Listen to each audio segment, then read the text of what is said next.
Diniklara ni Marcos ang martial law, September 21, 1972. Maraming mabili daw ang piso, kaya't busog palagi ang mga tao. Itong si Ferdinand Macoy Marcos, naging presidente ng 20 years. Ngunit ito ay na people power dahil inakusahan na diktador. Mayroong oposisyon, isa si Ninoy. Ito ay senador kontra kay Macoy. Nang siya ay umuwi galing abroad, mayroong bumaril doon sa airport. Kaya't siya'y malungkot kung ating tignan, sa pira ninyo na 500. Ang kanyang asawa na si Cory, ang unang babaeng naging presidente. Sa panahon niya ay nagsimula, laging tumataas ang paninda. Galunggong na pangmasa daw ang mura, pinagmamalaki ng kaalyado niya. Umalit si Ramos na presidente, hindi matapos-tapos ang biyahe. Mayroong pag-aari ng gobyerno, bininta ni Pangulong Tabako.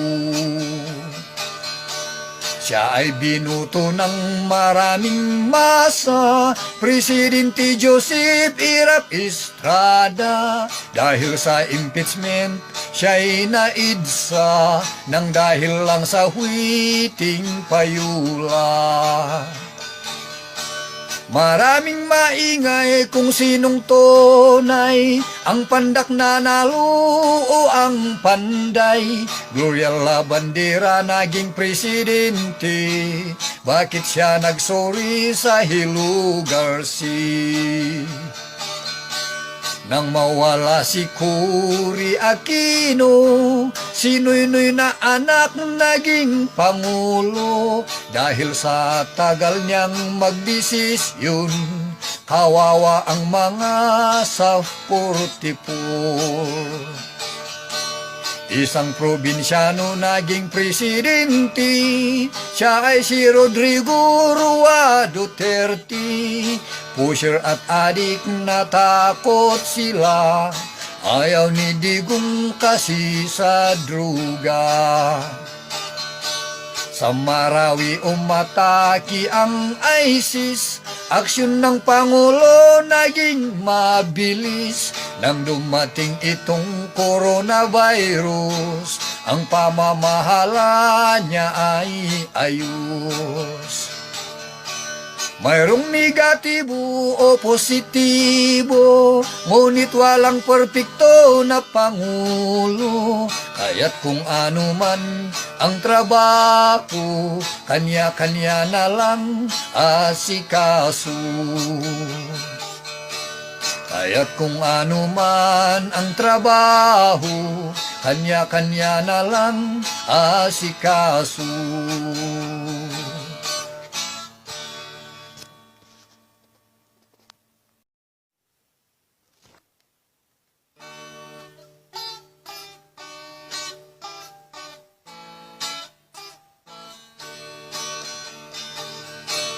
Diniklara ni Marcos ang martial law, September 21, 1972.